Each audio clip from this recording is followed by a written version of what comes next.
Joe's married to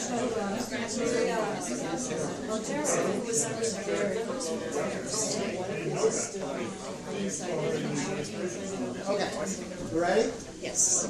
Great. Well, thank you guys so much for coming. I'm Jim Goldgeier, Dean of the School of International Service, and welcome to my favorite room on campus. I always love being up in SIS 300. So thanks to the U.S. Foreign Policy and National Security Program for putting on such a great event. It's just been an amazing, I guess, 9 months or so in the U.S.-Iran relationship since the election of President Rouhani last summer, and the negotiations that have been underway on the nuclear program. And it's just wonderful to have Ambassador Tom Pickering here to help us understand what's going on in the relationship with the U.S. and Iran, and what the prospects are, not only for a deal on the nuclear program, but potentially a new relationship between the United States and Iran, which would truly be transformative in world politics if it were to take place.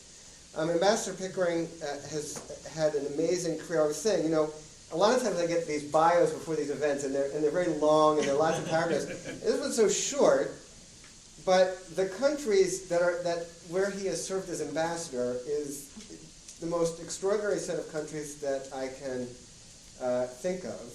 The United Nations, Russia, India, Israel, Nigeria, Jordan, and El Salvador. I mean, it's really extraordinary. And then, you know, he was Undersecretary of State for Political Affairs, and Executive Secretary, Special Assistant Secretaries of State William Rogers and Henry Kissinger, Assistant Secretary of State for the Bureau of Oceans, Environment, and Scientific Affairs, all that stuff. It really is extraordinary career that he's had. He's founder of the Iran Project, which seeks to improve the relationship between Iran and the United States. And I really can't think of anything more important today for United States foreign policy in the world, United States interests, United States relationships with its allies, than a different relationship with Iran. So we really are so grateful to you for coming here, and we're looking forward to your remarks. Thank you. Good. Thank you, Jim, very much. Thank you, Sally, for asking me. Thank you, Jim, for a wonderful introduction, a softball right across the plate, moving slowly. I do want to talk about Iran. It's not some place that I have served in. I have visited on a number of occasions, most recently, however, 10 years ago as a tourist. Nevertheless, a small group of us back in 2001, as part of the United Nations Association, and largely inspired by Bill Lewers, who was really the founder, and Bill is a former U.S. ambassador to Czechoslovakia when it was Czechoslovakia, and to Venezuela, among other places, was, I think, both inspired and interested in large measure because Bill was for 12 years, I think, the leader of the Metropolitan Museum of Art, which has a very, very fine Persian collection. And it became clear to all of us that we needed an opportunity and that someday it would come. We had no idea when it might come, and we had no idea what would produce it. But we had a good idea that if, in fact, we began to break the barrier of communications between Iranians and Americans, and to the extent that we could deal with both officials and non-officials, that could help. And so that was the essence of a Track 2 idea, or a Track 1.5 idea. And from 2001 to 2009, until President Ahmadinejad, we believe, put a dagger into the heart of the meetings, at least, we had meetings. And they took place quietly, without publicity. They took place under the sponsorship of a third country organization, which was necessary for the Iranians. And we were lucky that we had, from time to time, individual Iranians who were one way or another close to the government. The principal motivator on the Iranian side was indeed himself an employee of the Ministry of Foreign Affairs. And on our side, while we could not lure any State Department on active duty people into the mix, we did bring in a number of members of Congress and their staffs, including a very prominent senator from the largest western state, and a number of representatives, including one who ran the House Ways and Means Committee and later ended up with corruption problems, but had been a Peace Corps volunteer in Iran. So it was an interesting group and a very strong one. And we looked very much at the question of the Iran nuclear issue as not the total centerpiece of our differences, but perhaps the one way that the door might open if we could find the key or help others find the key. And we were humble enough to believe that help others was probably the direction in which we could go.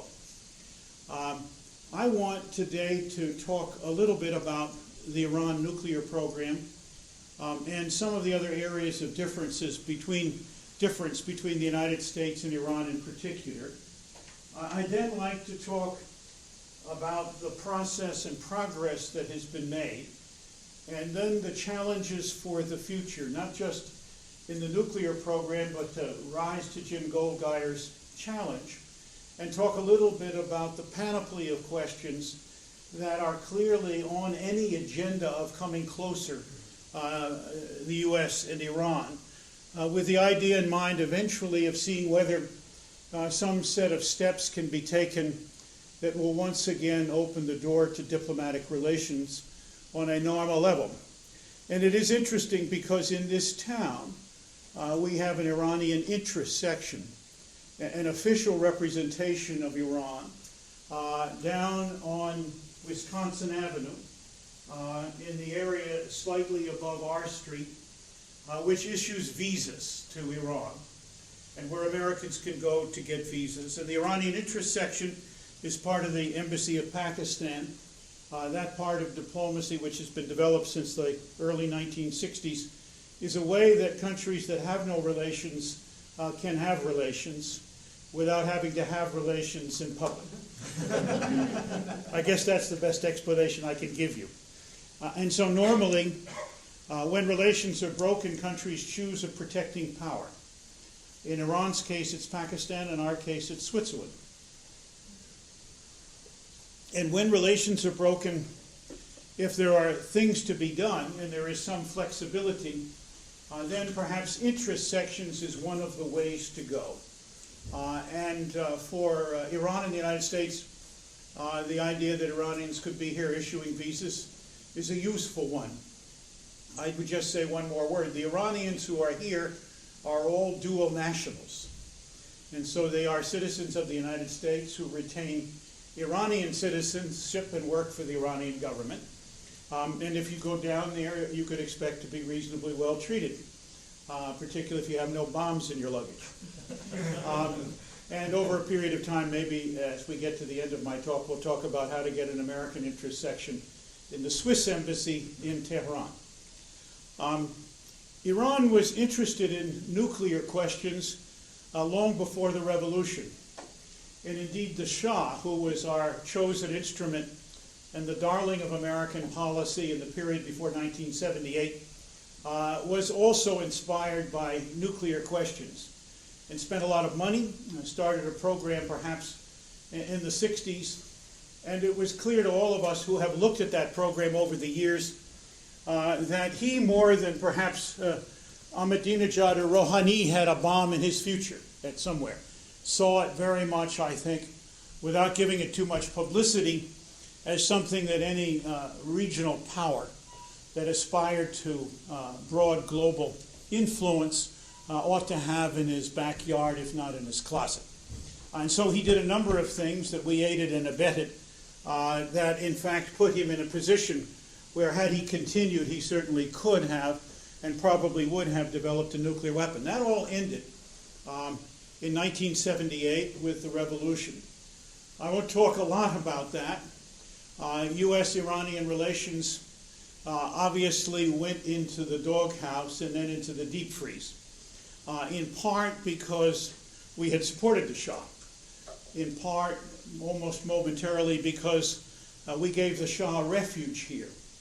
And they believed that was, in fact, the first step on the way to repeating the Mossadegh deal, which in 1953, in close collaboration with the British, we removed the elected prime minister of Iran with the help of Iranians and replaced him with the Shah.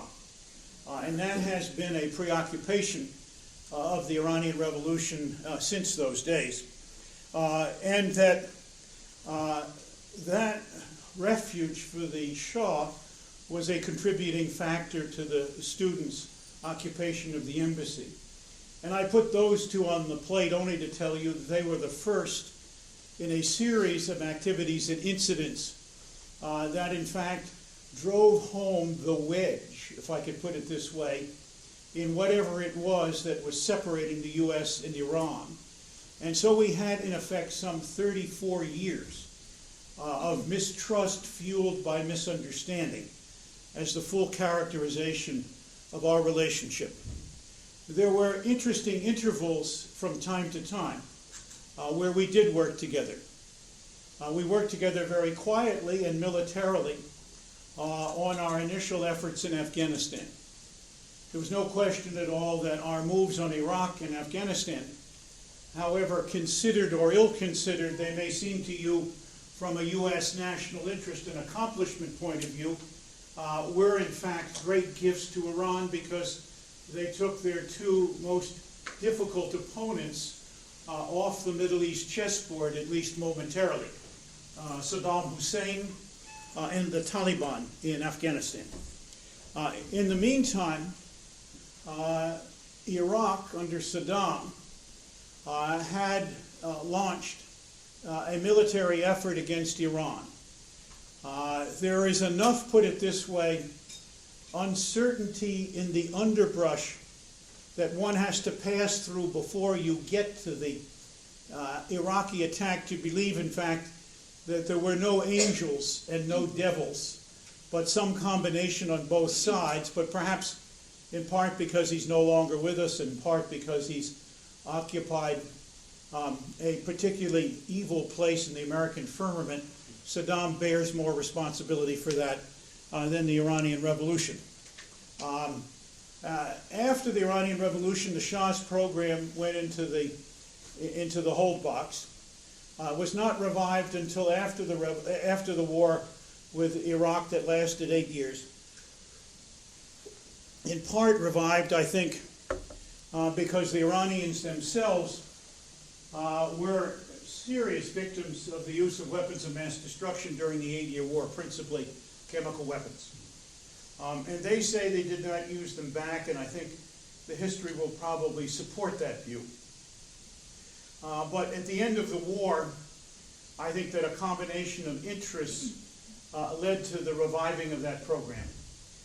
It was principally a civilian program, but between 1998 and 2003, through the ministrations of a gentleman by the name of Dr. Abdul Qadir Khan, the Pakistani father of the Pakistani bomb, who was certainly in business in part for himself and maybe the Pakistani military.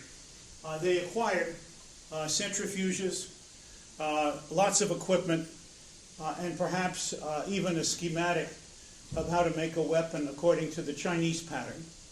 And this, of course, has been a prominent feature on the landscape of uncertainty, if I could put it that way, about whether Iran is really going for a bomb or not, or maybe certainty on the minds of some. The truth is, at this stage, the American intelligence community, beginning in 2007, but repeated on an annual basis, including this year, has said that it is their view, based on high confidence, that no decision has been made by Iran to make a nuclear weapon, even though as one looks at their civil program, one sees clearly an effort to master the technologies and certainly some of the essential ideas that will be required should such a decision be made. So one can see, in fact, that the highway is not open, the toll gates are not up, but there's some paving being done here without great certainty about where that road will actually go. Over the years, this has disturbed the United States, certainly Israel, which shares a region, and in certainly a nuclear weapons program in the region with Iran and others, if I could put it that way, and the Europeans, and later joined by Russia and China, all part of an effort to deal with non-proliferation with Iran and the Democratic People's Republic of Korea, the two greatest, put it this way, disturbers of the peace in that direction on the horizon. Iran, over the years, decided that it was going to master the critical elements of the nuclear fuel cycle, began to do research on enrichment, received some help from Dr. Khan in Pakistan, developed a program of centrifuges based on an early Pakistani centrifuge, which is not very efficient, and over a period of time moved from roughly 100 centrifuges in the period 2005 now to 19,000, 10,000 of which are operating. From the original centrifuge type to new generations of centrifuges, happily none of which have been put in operation, even though some have been installed and installed in cascades. Cascades are groups of centrifuges, usually around 160 to 180, that operate together as a way of running a continuous process of passing through uranium in its natural state, which contains some of the fissile isotope, and through spinning at very high speeds is able to increase the concentration of the fissile isotope so that at the end of the day you can arrive at uranium enriched to 3.5%, which is what we use in mainly nuclear power reactors, or to higher levels of enrichment, for which there is some use in reactors that prepare medical isotopes, to very high levels of enrichment, 80 or 90%, which is required for use in a nuclear weapon. These were very disturbing signs. We sought to try to work and negotiate to stop them. The Europeans began the process of negotiation, principally France, Britain, and Germany, later joined by Russia and China. During the Bush administration, except for the last set of meetings, we remained out of the active negotiations, but were clearly a major player, if I could put it this way, in decision-making.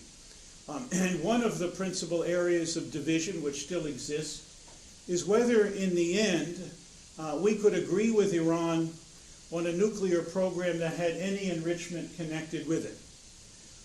And this was a divisive and difficult position because it was very clear to most of us, both as we talked to the Iranians and examined their program, that this was the last issue that they would give up on. The program of negotiations was accompanied by a sanctions effort. And over a period of time, those sanctions gradually were increased, some through the United Nations Security Council, some through the U.S. acting unilaterally, and some through other countries joining the U.S. in unilateral sanctions. Those sanctions have had their effect, and there is a dispute, and that continues, about how to deal with sanctions. I think that right now, most of us see sanctions as having helped to move Iran toward a negotiating program with which we are now engaged.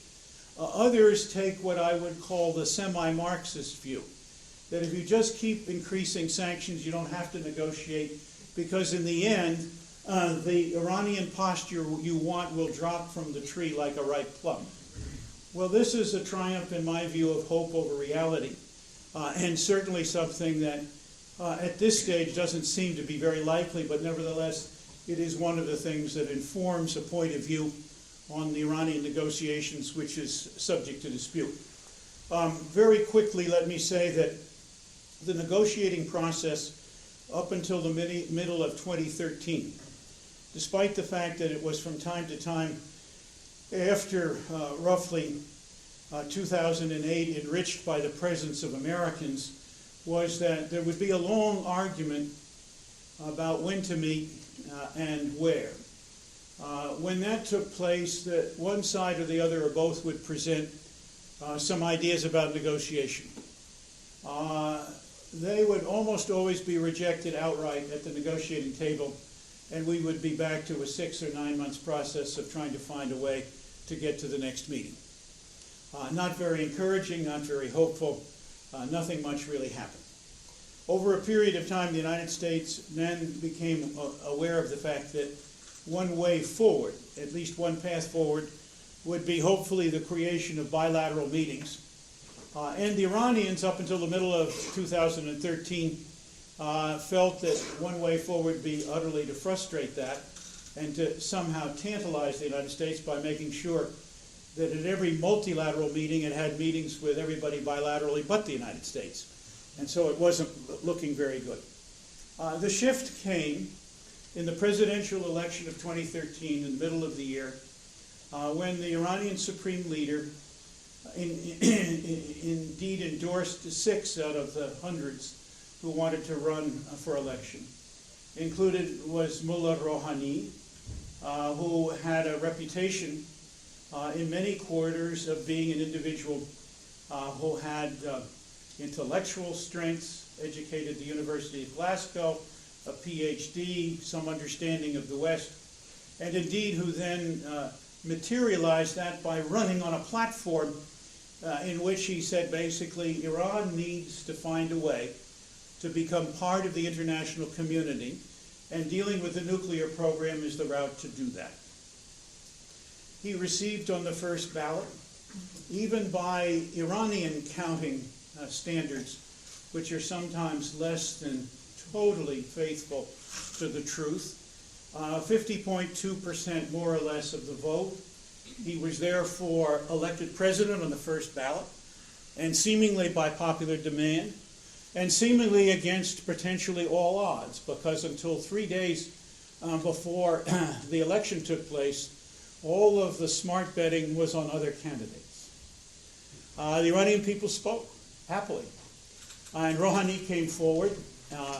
He had a good relationship with the Supreme Leader. They had worked together for many years, and immediately chose another Iranian educated in the United States, who many of us knew because he had been ambassador in New York, Jawad Zarif, as foreign minister. And Jawad had been rusticated, isolated by Ahmadinejad, and many of us felt after he left his post in New York early in the first decade of this century, he would in fact be jailed or maybe even worse. He escaped that, but was in a very perilous position in Iran for a long period of time under Ahmadinejad. They came to the United States at the opening of the UN General Assembly in September. In the meantime, very quietly, our friends in Oman, who had good relations with the Iranians and who indeed facilitated the departure of the hikers, were able to reach into Iran and help us set up bilateral meetings. A significant number of those took place between the spring and August, kept confidential. The P5 partners of the United States were briefed after the Iranian election on where they had gone, but they helped to set the pattern. And it's interesting because they preceded the elections. And in some ways, they may have helped to overcome the view of the Supreme Leader, which was basically, I don't trust the Americans. Their effort will be to overthrow our revolution, to destroy our regime. If you want to talk to them, you, an Iranian senior official, you have my permission, but I guarantee that you'll be back here within 3 months saying, in the equivalent of more elegant Farsi, the Americans just screwed me. And so in many ways that was the part of the negotiating process. That didn't happen happily. And so the bilateral talks made progress. When Rouhani and Zarif came here, they laid out a program that made our jaws drop, because all of us who had been dealing with Iran for 10 years did not believe they would move in anything like the distance they were prepared to move in the direction of limiting their nuclear program. And they said very simply, we've been in the doghouse for 8 years under Ahmadinejad. It's not been very comfortable. We haven't gotten anywhere. We're not staying there. We're going to put on the table the kind of approach which we think is both fair and forward-leaning. And we expect to see real sanctions relief. And if you guys don't pick it up and work with it, we aren't going to be here next year. So it was very much their attitude. And it's so far held up. The agreement that was reached on November 24th, I'll just say very briefly, did almost everything we could have asked for and more. It took the Iranians out of the business of enriching material higher than 5%, which we considered dangerous because it was a platform for rapid enrichment of material for a nuclear weapon. Not only that, it stopped them ever doing that again, at least for the point of view of the agreement and however long it lasts. It capped their enrichment. It said that there would be no more 3.5% material in Iran at the end of the 6 months for the first agreement than there was at the beginning. It stopped the plutonium route to a weapon by saying they would not do any further work on a heavy water reactor optimized for the production of weapons plutonium, and that there would be much greater inspection. In fact, daily inspections of Iran facilities, which has never been done anywhere else in the world by the International Atomic Energy Agency, that in addition to inspecting the nuclear facilities and those that have a susceptibility to be misused in a weapons program, we were able also to begin to inspect the places making centrifuges and the places making the key component of centrifuges, the rotor, what spins. We were also able to get inspections of the Iranian uranium mining operation and the facilities preparing that ore for further enrichment. And so it was a real step forward. In return, and I worry about this, we gave only token sanctions relief. We gave them the opportunity in 6 slices to get $4.2 billion of their own money frozen in bank accounts in Europe and the United States. Plus, we opened the door to allowing them to trade in some petroleum products, some aircraft spare parts, and some automobile spare parts, among other things. Not one would consider a huge step forward. A fundamental piece of this agreement was that negotiations would start once that agreement began to work, and that happened on January 20th, for a 6-month period on a comprehensive agreement. And so let me end by talking about the comprehensive agreement, what's happened, and the challenges there, and a little bit about the broader perspective to go back to the interest section and Jim Goldgeyer's introduction. The comprehensive agreement has had 2 meetings at the highest levels and numerous technical meetings. The word that I get from people who know is that they have gone much better than expected. And indeed, the first round agreed on the scope of negotiations and the individual subjects that had to be dealt with. And the second round principally addressed limitations on uranium enrichment, but on other salient factors, including some work on sanctions relief. Those will continue. There will be a meeting in a week and a half in Vienna at the highest levels to make the third of the high-level meetings, but in the meantime, they've been buttressed by technical meetings. Nothing's agreed yet, but there has been, in my view, and in the view of others, a very rich exploration of the possibilities and a clear understanding of the positions on both sides. That agreement has to deal with 5 major questions.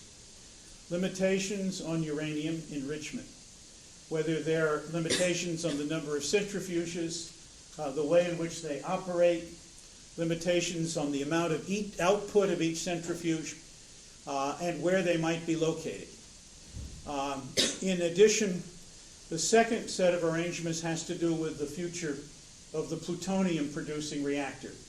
And here there are some interesting ideas by, in fact, changing the fuel for that reactor from natural uranium to slightly enriched uranium. It can be a much less effective producer of plutonium, but a much better maker of medical isotopes. And so there's a possibility there.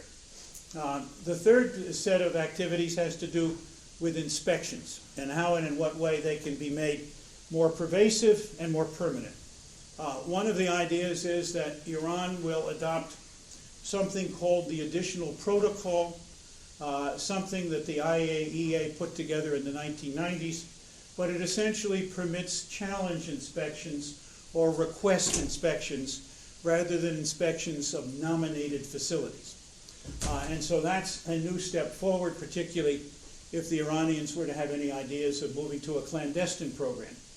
They started a number of their facilities without declaring them. There were disputes over when they had to declare them. They waited the longest time. But happily, we knew from our own unilateral efforts some years in advance that those facilities were under construction and where they were headed. The fourth issue has to do essentially with what happened between 1998 and 2003, particularly in areas where the Iranians in their civil program dealt with processes and indeed with technologies that had nothing to do with a civil program but could certainly be associated with nuclear weapons. How do you use high explosives to set off a nuclear weapon? What do you use to create the neutron flux inside a nuclear weapon as you compress the fissile elements to make sure, in fact, that a fission reaction takes place? Things of those sorts. And so there, the International Atomic Energy Agency has become the interlocutor with the Iranians. And the Iranians have promised that they will indeed deal with that issue with the IAEA. That issue is important for several reasons. One, mainly I think for propagandistic purposes, we ought to know all. You have to bear everything. The second is, what were they doing that we should watch for in the future? And what were they doing that would give us ideas about what we should watch for that they weren't doing in the future? And that's helpful. And the third question is, we ought to start a process of a comprehensive agreement on a level playing field. And so those issues are out there. And the fifth issue is a tough one for us. What do we do about taking sanctions off and how? Normally, there's the idea that as they implement restrictions on their program, we take off sanctions. And I think it's pretty clear now that at least the fundamental approach there is that sanctions will come off that were put on for the purposes of the nuclear program, nuclear sanctions. That's subject to a lot of variations and definitions because some sanctions were put on to deal with human rights violations and missteps in the Middle East and the nuclear program, and we will have to sort those out, and so will the Iranians. With goodwill, I think that can be done. In the absence of goodwill, it's a real stumbling block. But it also means that the president probably have to go to the Congress, since a lot of those were put on by the Congress. Not all of them have presidential waiver authorities inside them. And the Congress, as you know, is split on this issue, and heavily under the influence of some serious Israeli lobbying. The Israeli view is no enrichment, no program, and no significant underground Iranian facilities associated with their nuclear program. Not all things that are going to be easy to get. And so that's out there. Final points. What could happen in the future if we are able to deal reasonably well in a comprehensive agreement? I think early thoughts for other negotiating areas are probably places like Afghanistan and Iraq, where we have had and still continue to have a number of objectives in common, and as a result there's some low-hanging fruit. A second set of ideas would obviously also see whether one could start the track on the road to an intersection. The Iranians have badly wanted to have direct air flights to the United States, not necessarily with their airlines, and not necessarily non-stop, and that could work. And that may then raise the question, if you've got a lot of people who want to come to the U.S., why make them go to Dubai or Istanbul or Geneva for visas? Why not set up an intersection? So that opens that door. There are many other questions. There's a large amount of Shah money still in a disputed framework for which there is a tribunal in The Hague that is supposed to reach agreements on how that money either gets returned or the equipment for which it was provided get delivered. And most of that was military equipment, and that won't happen. And so we could speed up through negotiations the process of returning that money. There will be several other important things that I think might be in our interest. In the issue of Ukraine, at some point, if we don't get an early resolution, there'll be a lot of attention paid to oil and gas sanctions. Over a period of time, if we make progress with the Iranians, sanctions against Iranian oil and gas production might come off and be generally beneficial to the international community if we have confidence that the other pieces of the approach are put in place.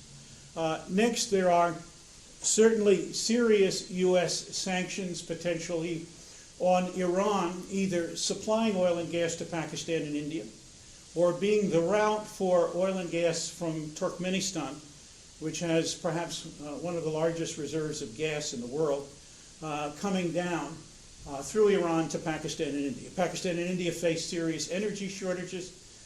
This, in a way, would make a lot of sense if, in fact, we could syncopate sanctions relief with steps in our national interest as we go ahead, rather than to see it merely as the acceptance of pain in order to get progress in the nuclear. So there are some ideas. That's the background.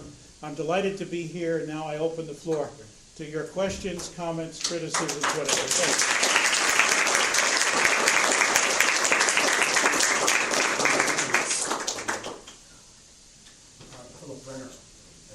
Thank you very much. Phil, I'm going to take one faculty question, and then I got to have 10 from the students. I'll try to make this good. Better make this a real hot zinger. So, one of your hallmarks as a diplomat has been your ability to empathize, and you've shown us that here today. You seem to understand Iranian interests very well. Can you tell us how well the Iranians understand us? Look, I think we understand Iranian interests pretty well. The fear of regime change is very high. And there are other issues that are there. A sense that we do not want Iran playing any kind of serious role in the Middle East, and certainly not hegemonic, and I agree with that. I think that our problem in understanding Iran is how do the processes work, and who gets to say, at the end of the day, how and in what way the decisions get made. To some extent, that same example applies in reverse. We have Iranians, many more trained in the United States than Americans that were trained in Iran.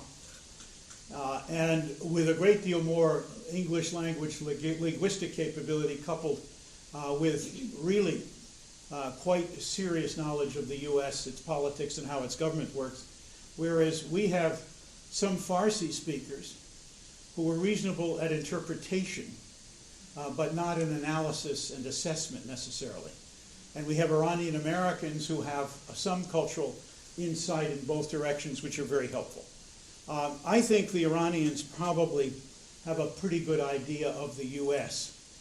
And these are the Iranians who were not in the doghouse under Ahmadinejad, but are now at least in a way to make their views known about how Iranian policy should go ahead.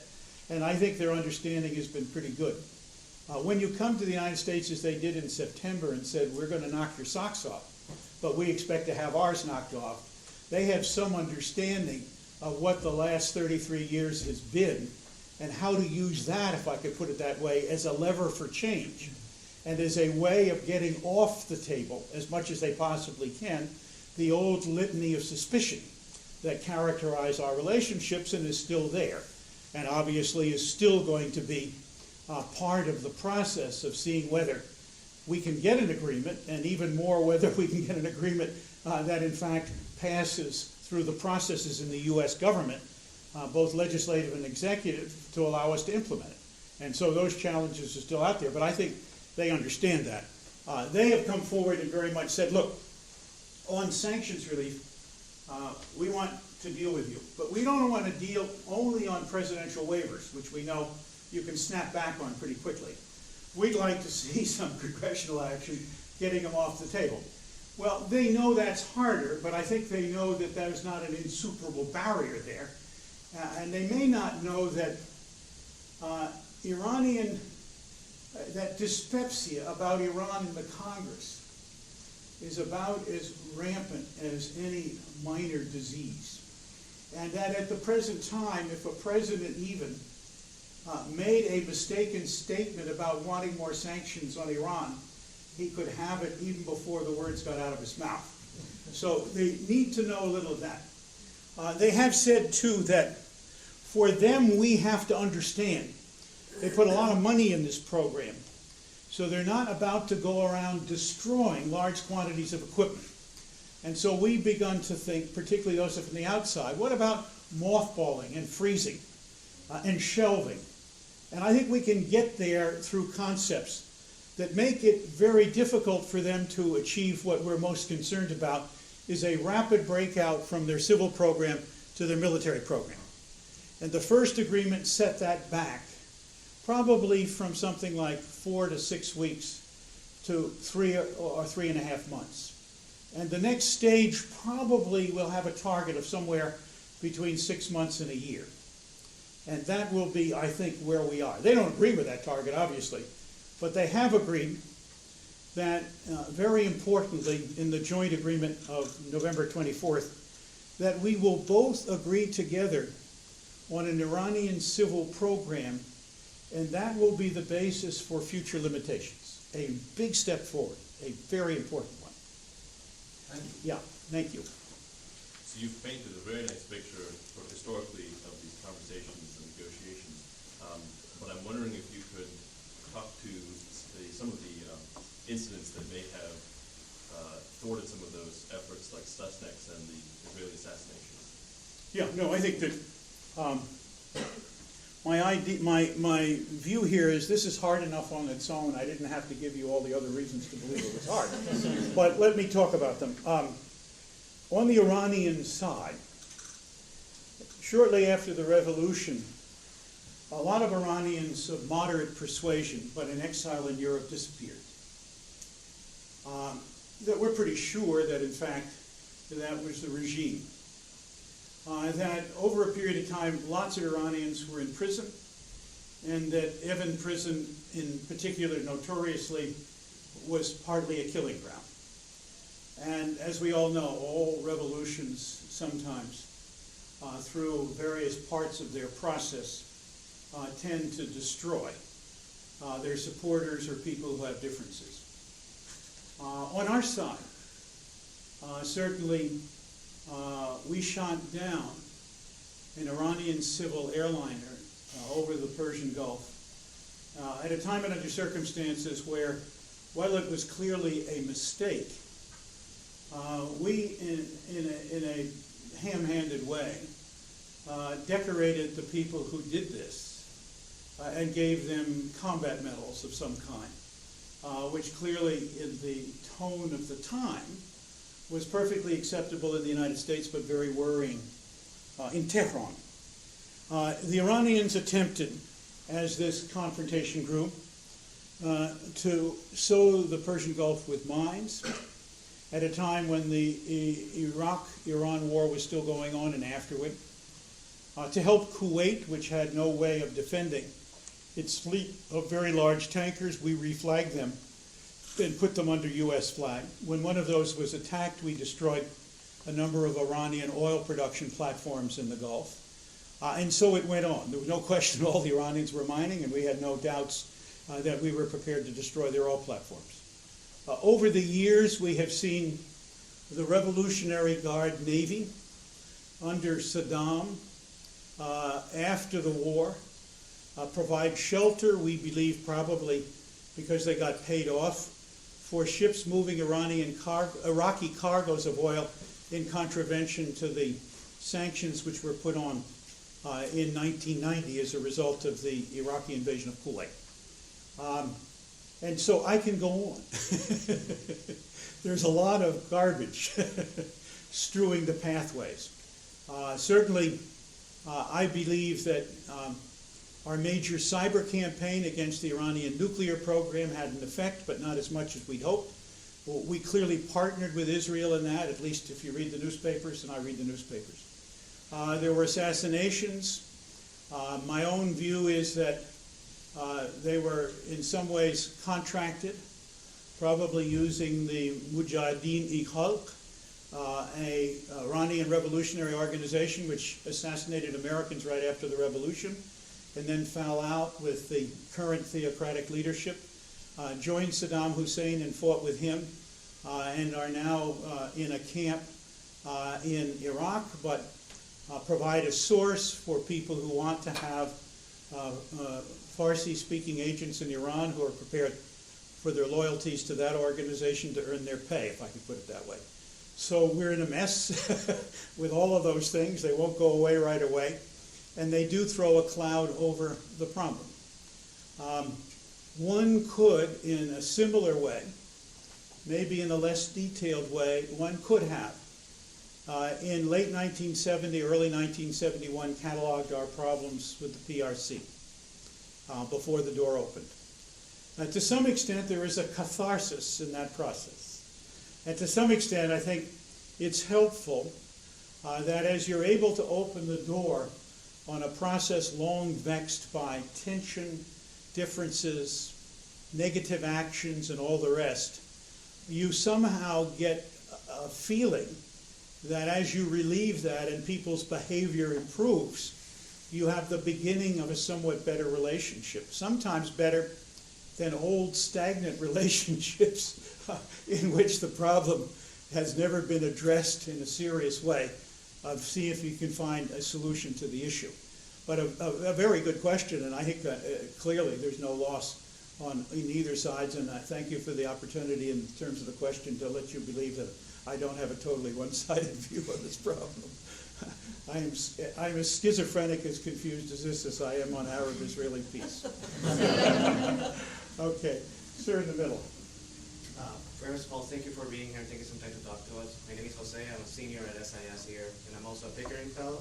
Thank you. With Emily and Lisa Rango Fellows. Oh, well, let's hear for the Pickering Fellows. Very excited.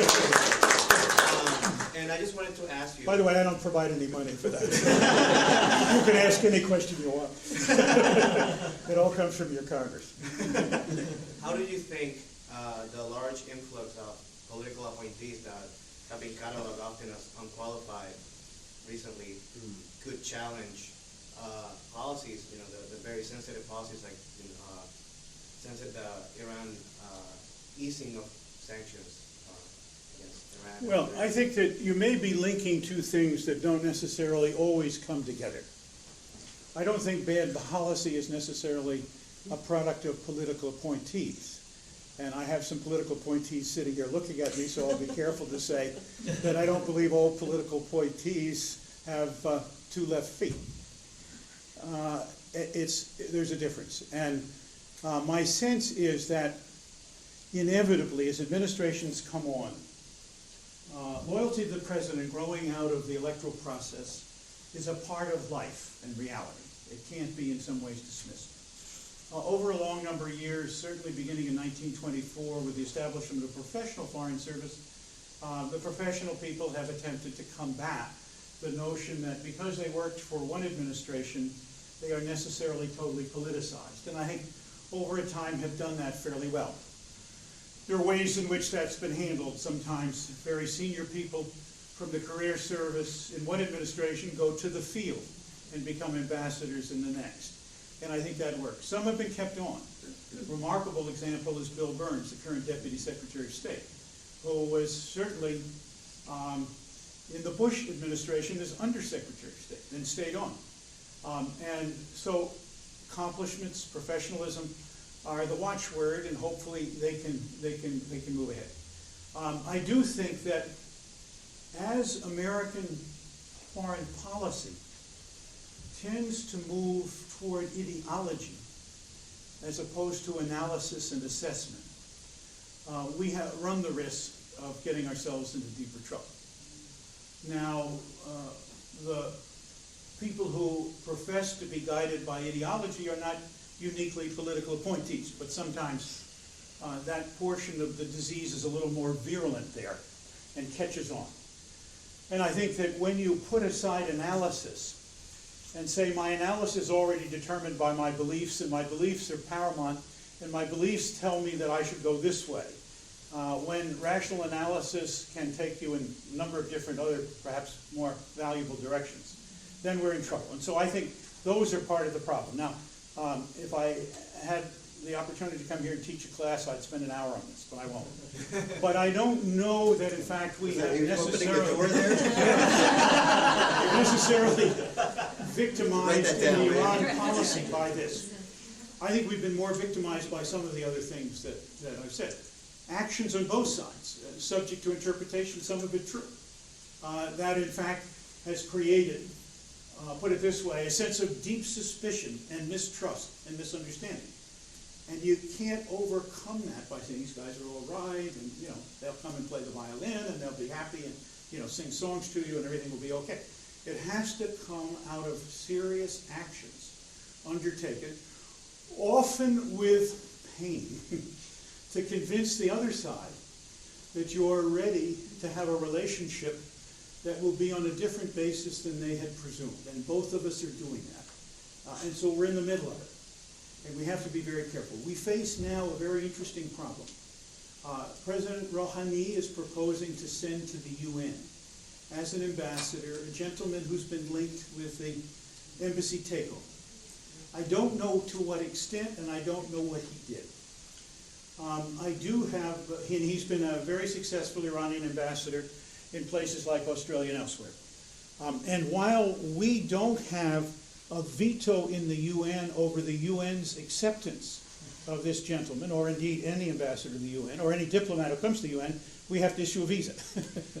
So we're now faced with that problem. And how we come out on that is not, in my view, a trivial issue, despite the fact that it is a single person at a single time in a single place. And so Americans say, well, why did Rouhani dump this guy on us? Well, I mean, he has his choice in that, whatever his choice. He hasn't explained why. I mean, he doesn't have to explain why. And the others will say, well, why did we accept this guy if he has the least scintilla of a hint of any relationship with the takeover of our embassy? And so on both sides, this is a great no-win. And certainly it'll be something that the president will have to weigh in on in terms of the decision, in terms of what he wants. And he has to look at the question, do I keep the conversations going, and am I prepared to make sacrifices? Or is this, quote, issue of principle one that we ought to hang on to forever? Thank you. Yeah, gentleman behind you, and then the gentleman in front. Ambassador, Yeah. my name is Adam Azim. I'm an alum from American University. My question is, let's say hypothetically all the obstacles in the way between friendly U.S.-Iran relationships have been overcome, and hypothetically U.S.-Iranian relations are restored, friendly ones are restored. Who would benefit most from friendly relations, the United States or Iran? I think that, it certainly would depend upon the character of those relations in part. I think it would be safe to say that Iran has probably suffered more, particularly with the sanctions and some of the isolation. And so probably it has a lot to benefit from. But we have, on a different way, a lot to benefit from, even though it is in a narrower area to be defined. I always said that nuclear weapons were a serious problem. And if there was a half of a quarter of an eighth of a % of use, you should pay a lot of attention to that problem. And so that's where we are. Other things can come, and other challenges will be out there. They have the question of whether, in fact, they become an active part of the Middle East, and that's giving the Saudis fits, and certainly disturbing the Israelis. And how and in what way does that happen? And deep concern that somehow we will be the choosers of all the hegemons all around the world. And if we bat our eye at Iran, it's going to be the hegemon. And it will take over, and it will make life miserable for Saudis and for Israelis and everybody else. A little bit of that far-fetched, I have to tell you. We don't have that role. And we have to talk, as the president has, with the Saudis and the Israelis about what they expect and how we can guard against the things that we both share that we don't want. But while we can move ahead with Iran in a relationship that becomes normal, not abnormal, and where change is feared in the Middle East, as it might be, but where we can help offset that by beginning to define parameters and approaches that can deal with the issue. And that would not be Iran playing no role, but it wouldn't be Iran becoming the kingpin. And somewhere in the middle we have to do that. And one of the approaches to that, once they get over their paranoia or their schizophrenia, is to begin to think, okay, are there institutional arrangements, even with people with such differences, that can begin to help move those questions ahead? Certainly Saudi Arabia and Iran are members of the Organization of the Islamic Conference. It'd be much too early to suggest that Iran become a member of the Gulf Cooperation Council, which was created to deal with it. On the other hand, look at NATO, where Russia is a partner but not a member. At least it was last time I looked. And so we have real challenges in diplomacy here that I think are very interesting, that we have to begin to think about down the road.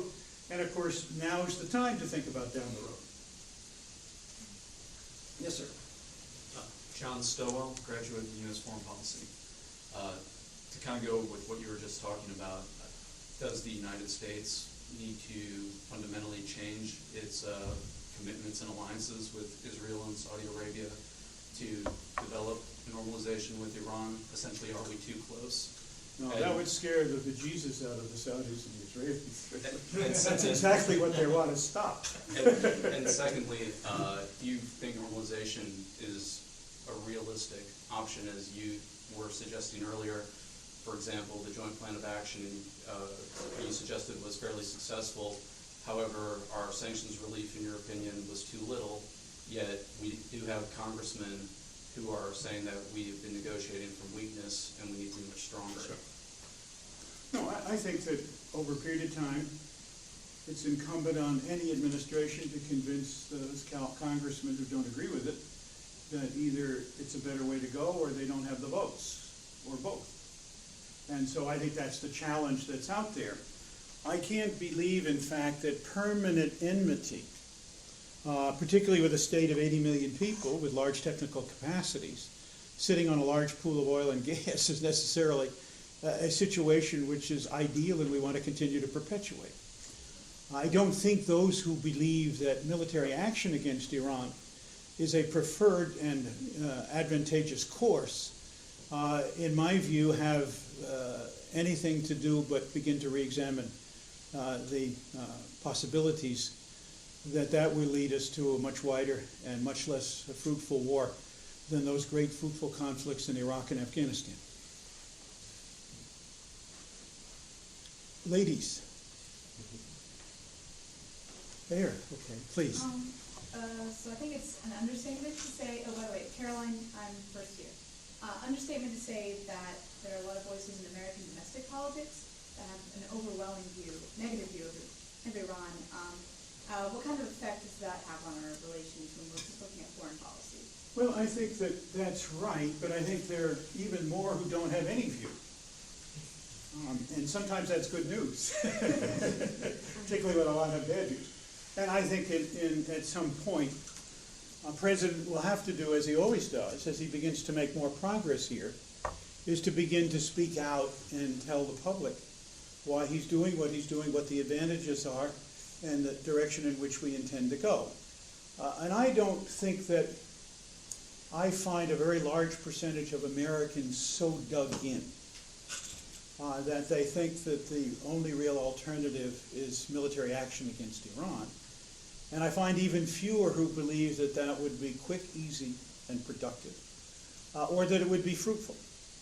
I think in some ways it would drive the Iranians in precisely the direction we don't want them to go. That if they get attacked, what do? They make a nuclear weapon. So they believe that'll immunize them against it. I'm not sure it will, but that's the issue that we have to deal with. And you pointed out a very, very important piece of American foreign policy.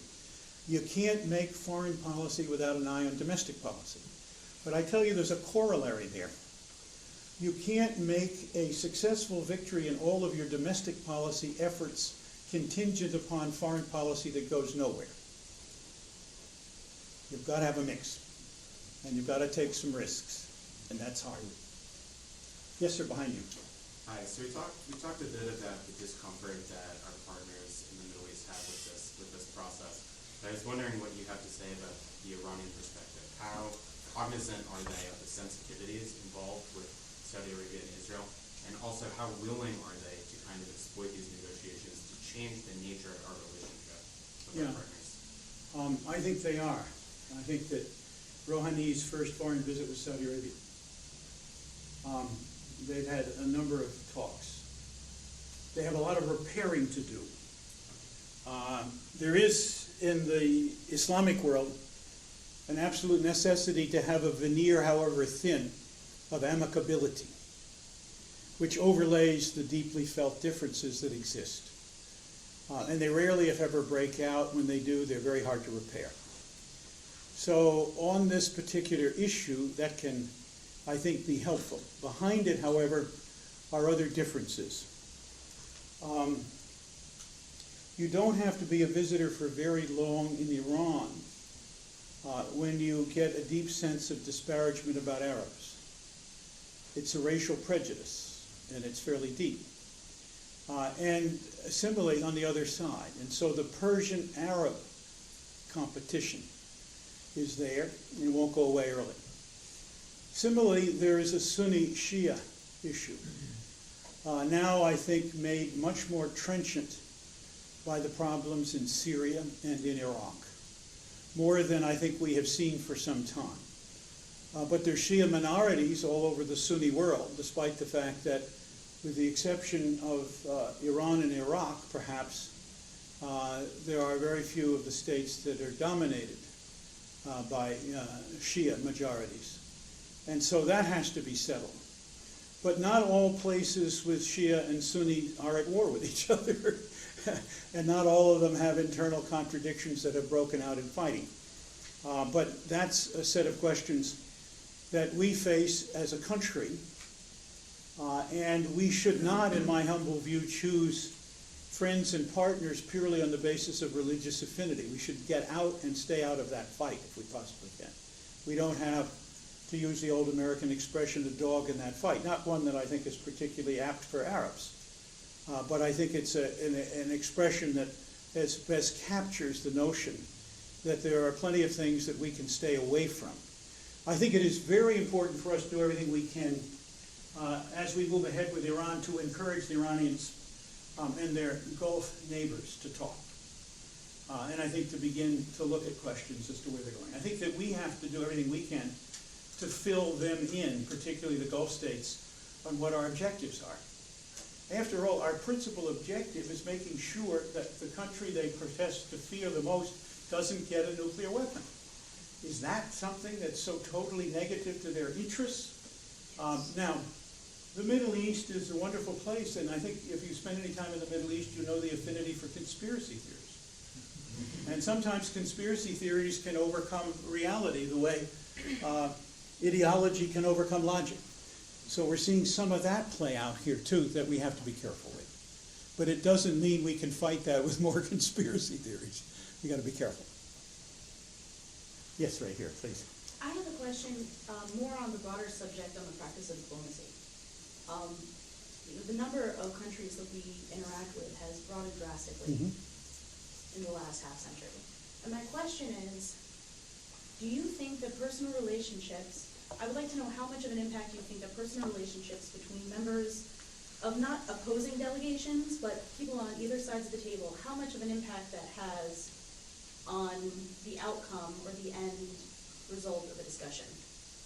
I think it does. I think it varies by negotiations, and it varies by the way in which governments are organized and operate.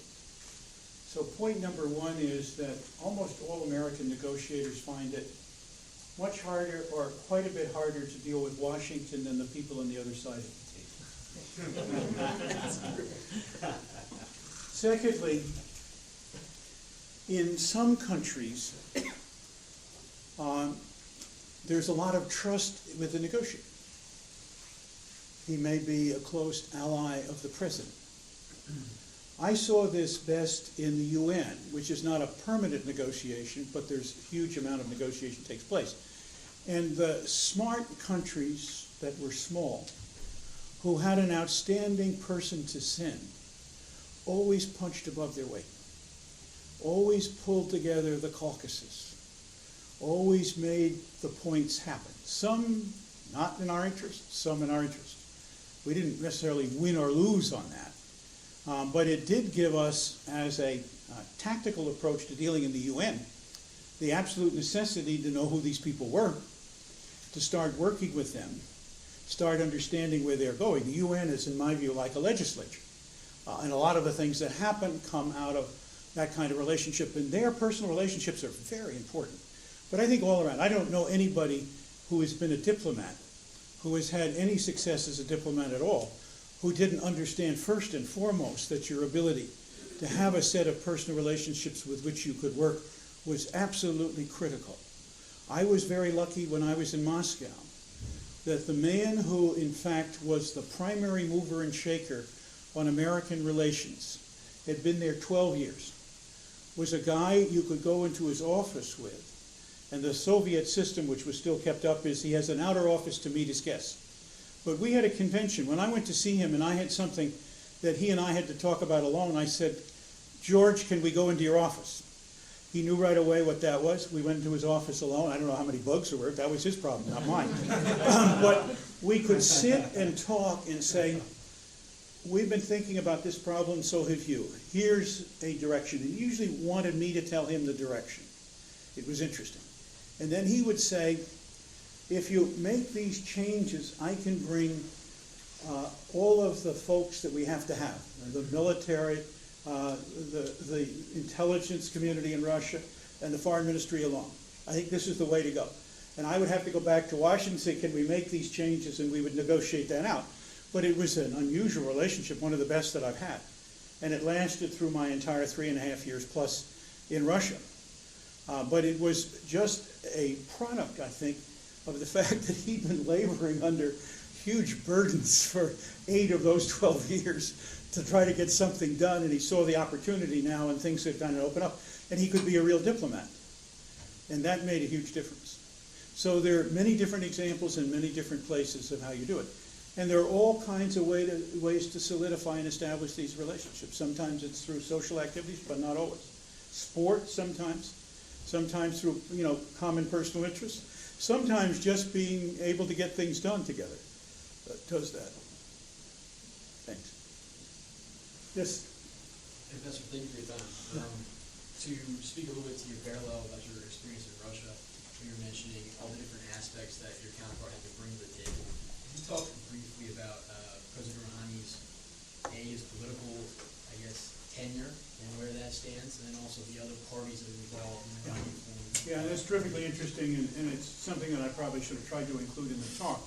It's one of the more challenging areas. Certainly in Iran, as we look at it, and I think we look at it through a kind of, if I could call it this way, cracked rose-colored lens.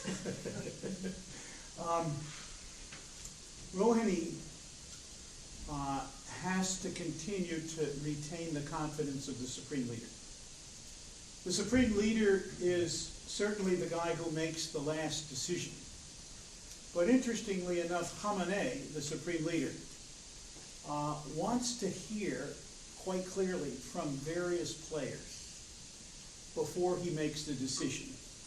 And I think in part because he knows that if opposition comes to him, it will come through his failure to listen to these players rather than his effort to take them into account. And these players are certainly the individuals he has chosen to be the candidates who get elected and their teams. He has a National Security Council in which they're all represented. Apparently they meet with him quite often. He asks them for their opinion. They seemingly have an orderly system of preparing papers to address these issues, and they have discussions. I suspect, like a lot of smart leaders, he doesn't make decisions in that group, but goes away and has a look at it, and maybe has a small personal staff of trusted advisors. But he has to bring together certainly the moderates, the conservatives in that group, the Revolutionary Guard, which is a very powerful instrument. It's outside of the military establishment, but does many of the tasks that the military does. And because of its importance over the years, has accumulated a very large position inside the economic structures, controls a lot of the state corporations and enterprises. He has to deal with the Iranian intelligence community, which I don't think is necessarily widely unified, but it's widely spread and quite ramified.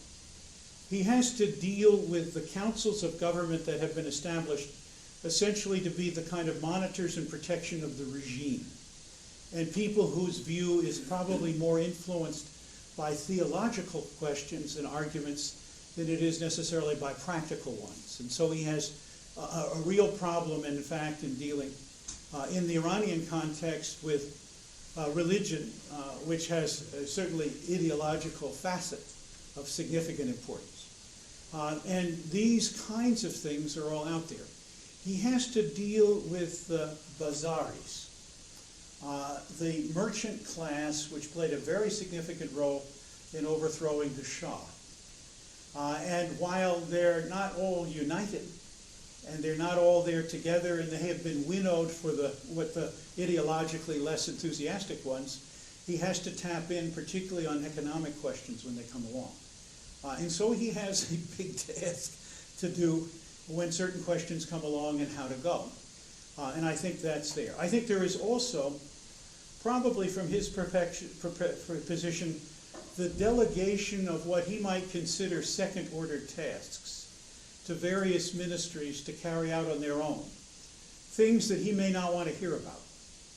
Things that may involve assassination, intelligence support for fundamentalist and terrorist organizations, things of that sort. And so that all exists in their system. And I think I said cracked rose-colored glass, but we don't have clear vision into how this operates. And obviously it operates on the basis that nobody wins every argument. And the Supreme Leader often, as a master of some ambiguity, can in fact convey a position which makes it difficult for the subordinates to figure out really where they should go, which is the way he has of freezing it without telling them to freeze it. So that happens. The fascinating question is, how much is he under the influence of these guys, or how much in the end are they prepared to go along with it? Every leader has to worry about that. And if you keep making decisions that nobody's going to carry out, then you're getting into deep jeopardy. And so, in effect, he has to calculate how and in what way the system is going to put into effect his decision when he makes it. Not easy. Yes, sir? You mentioned Syria a minute ago, and I'm wondering, we've talked a lot about the preoccupation that the West has with the non-proliferation activity within Iran. But how does the U.S. stance towards Syria and countering some of the Iranian activity there jeopardize or affect our efforts at non-proliferation in Iran? Seemingly, both with respect to Iran and Syria, and Russia on Ukraine, we have not seen a lot of blowback in the nuclear negotiations of a negative character. And I'm told that the Russians are, helping and being useful in the ongoing discussions with Iranian nuclear. I think it's interesting, however, to think beyond that, because I think that Syria is a very serious challenge for us all. That it will not be solved by us alone. The Russians will be necessary but not sufficient, but they can be a beginning place. I don't see violence as having any promise of early solution in a way that anybody could accept on any side. I see the problem getting a lot worse. Just the rate of killing mainly innocent Syrian civilians is discouraging enough. And one wonders why, in fact, it doesn't attract more attention internationally than it does. And I don't know what the answer to that is. I think there may be some sense of disparagement of the region and the people, and some sense that they may not be, put it this way, part of our world, which I think is terrible, but I think it's something we have to look at. But that ought to stop, and it ought to stop immediately. The third piece is that it's having a very destabilizing influence on Lebanon and on Jordan and to a lesser but not insignificant extent in Iraq, and certainly in Turkey. I think that those sets of activities are pushing us inevitably but extremely slowly towards some political workout, because there's no other alternative on the horizon. And that's not going to come easily, particularly now that Ukraine has intervened in the U.S.-Russian arrangement. For a while, the Russians, I think, were prepared both to believe that they could abandon Assad if it came to the point where they had to do that to preserve their influence in Syria and the region. And I still think that over a period of time that's a possibility. I also think that, interestingly enough, the four major players outside Syria are in entire agreement on one thing alone, that they do not want to promote Sunni fundamentalist terrorism. And despite the fact that the Saudis are in fact subventioning it now, they don't want it at home. And so we have to play on that, and neither do the Iranians. The Iranians keep telling us they're prepared to join in a process of working things out.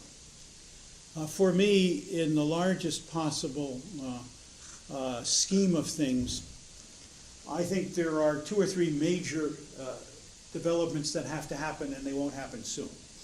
One is a resumption of the talks that Lakhdar Brahimi has been leading for the UN, principally with the Syrians there. I think that the notion that everybody who is a lawyer for some Syrian faction gets a chance to get into the negotiations is very bad.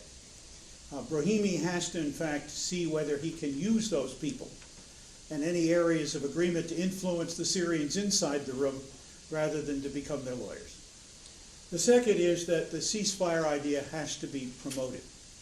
First, it stops the killing, at least in some areas. Secondly, it provides the basis for doing anything else. And the third issue is how and in what way can Syria transform itself from its present government to something new. And there are several ideas out on the table. The Iranians, interestingly enough, have promoted an election idea. I think an election for a new president of Syria would be a serious mistake, even if you could get ceasefire that would hold. But one idea that I think is worth looking at is, why not a constituent assembly that would have two tasks: putting together a new government, maybe technocratic, and maybe in itself then focusing attention on a constitution for the future. I don't mind if Assad runs for constituent assembly. I think a third way, and the way that now seems to be most in the eye of those who believe at some point there'll be new discussions, is to sit down and try to negotiate. You know, I give you one minister, you give me another. I don't think that's going to work, but that's certainly worth trying. And if it's a faster road, why not try it? And so those are the kinds of constructs that I think are out there. Until we can get a little more traction from the other players, I don't think it's going to go very far, and the other players are not capable on their own of doing the traction. To some extent, it's a mistake to believe that because Assad is slightly now more winning, everything is frozen up. But it is true that as Assad wins, the opposition, which was very negative on talks, gets more interested. So, to some extent, being able to drive the process in a way that gets both sides slightly more interested in the long term in moving this ahead is useful. And one of the interesting things is there are a number of informal ceasefires already in operation around Damascus, because both sides have said, you know, we're tired of killing each other and we're not getting anywhere, and we have to go back and see what we can do. So are there things to build on? Yeah, but not too much straw yet to make bricks. Yes, sir. My name is Miles Painter. I'm a master's student in the Global Government Security and Politics program. We've spoken about the strong position the U.S. Congress has taken on Iran. I was wondering if you could speak about hardline actors in Iran and what kind of influence they could have on. Well, I think they would find sympathetic souls, but on the other side of the issue, for a number of members of Congress. What has been interesting is that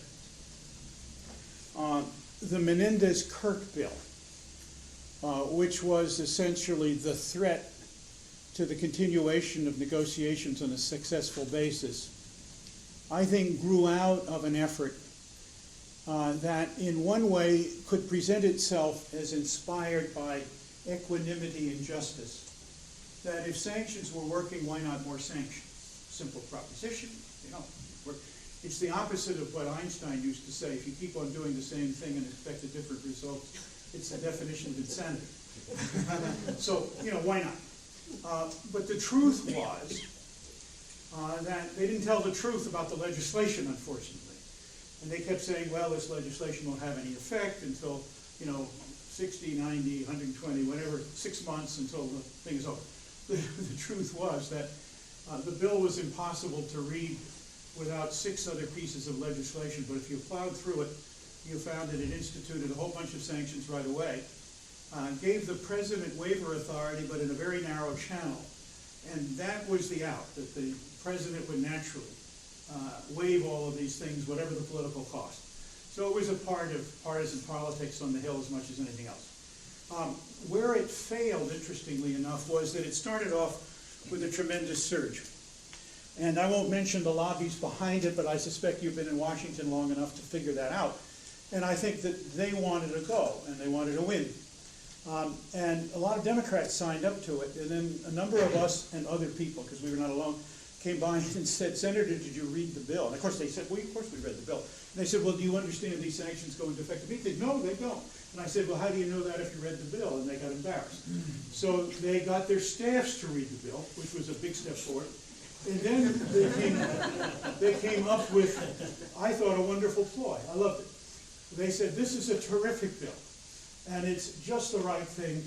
We just don't need to vote on it right away, which is okay. I mean, I was prepared to take whatever leverage that could have as long as it didn't come in and break the talks. And it was very clear. We had committed ourselves on November 24th, no new sanctions as long as things went along. And things were going along okay. There was no basis, even among the people who favored the bill, to be able to state that. They stopped and went around to a number of things, but never found anything that conclusively indicated that this was going off the rails and it was the Iranians' fault. And so this idea of, you know, great bill, but let's not vote right away, put it in the doghouse. Well, the president stood behind it, something that he's been criticized for not doing on a lot of things. He certainly did on this, and he said he would veto it, and he made it very clear that for the Democrats it was a test of their manhood, their commitment to the party, and indeed their entry into the executive branch for all the goodies the executive branch has to distribute from time to time. I'll take maybe one more. Yeah. Sally. I think you had 10 questions from students. So Yeah, no. that would close it up. Yeah. I have 2. I don't count you as a professor. Oh, you don't? No. You should. Oh, no, We do. she's an ambassador. Come on. That's what counts in my world. Former ambassador. Former ambassador. We're all for But when you teach here, I won't consider you a professor either. Diplomat in residence, distinguished diplomat in residence. I have 2 quick comments and 1 question. Number 1, I'm directing a practicum this semester on Jordan. And I believe that was your first ambassadorship. Yes. And the word in the grapevine is that the king said that Ambassador Pickering was the best U.S. ambassador Washington had ever sent. That's slightly twisted. To Jordan. Let's leave it The king who said that is dead. And was I would still never king. malign the words of a dead man. He was still king. Number 2, we're all studying diplomacy. And you made a point in reaction to this young lady's point that I would simply like to reinforce. When I was in the State Department, I used to complain, or at least comment, that I spent more time negotiating with the U.S. government than I did with foreign governments. So the point here is that it is extremely important for all of us to understand how the U.S. foreign policy is made. My question is, I am coming out of this meeting somewhat more cautiously optimistic than I have been feeling. But what if the talks break down and the worst comes to worst and Iran develops a nuclear bomb? what do you think is likely to be the reaction in the Middle East? Will that lead to proliferation? So it's a really good question. I think that first and foremost, if the talks break down, then there'll be a fantastic effort to get them going again. And in many efforts of diplomacy, I used to say about the Middle East peace process, the only thing harder than getting full agreement of both parties was to arrange that the talks would break up and never be reconvened again. But that's a counsel of optimism, obviously, but I think in some ways, if you spend any time on that issue, you would understand. So I think that there is time. I think that obviously to get the talks back on the rails, there are lots of devices you can use. One is what I call up, down, and sideways.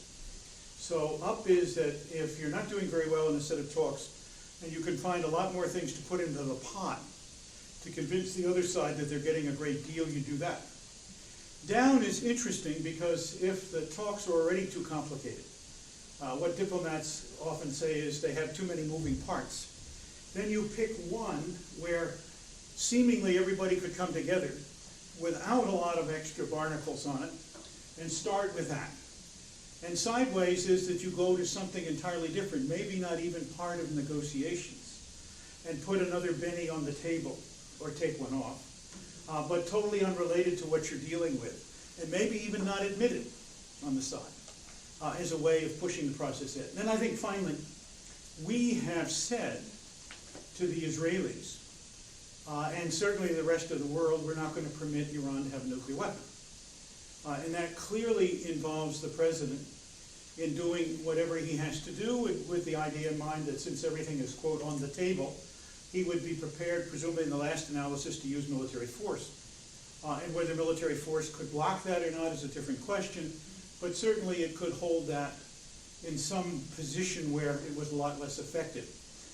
If that happens and everything goes by the boards and we're seen as the loser, then I think it would generate a lot more interest in the region.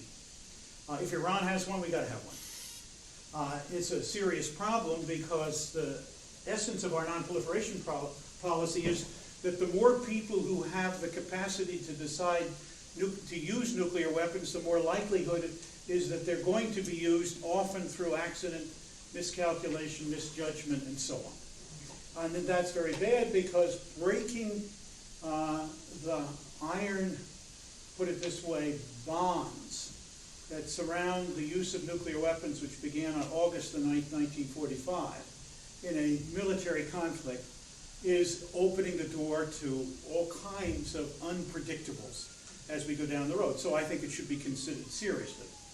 I think that finally, we're trying to build into the equation, in the agreement, as much time as we possibly can generate between when we would discover Iran is going for breakout and when they actually could break out. And this is a confusing issue because the pessimists on Iran will define the breakout time as when they can produce enough fissile material to constitute a significant quantity, which is the euphemism for enough to create a nuclear weapon. And that's okay, but that's only step one. And having that material doesn't mean you know how to configure it and to assemble it to produce what we like to call a nuclear device, which is something big and cumbersome, a kind of childhood chemistry set on your back bench, but a lot more complicated, that could make an explosion, but could not be used as a weapon because, in fact, it is too big, too cumbersome, undeliverable. And the next stage is to configure it as a deliverable weapon. And even that, in my view, takes months and maybe years. And then to think about a deliverable weapon that is configured for delivery by a missile, which is even harder, because you have to go through a lot more miniaturization. Now, the other point is that no state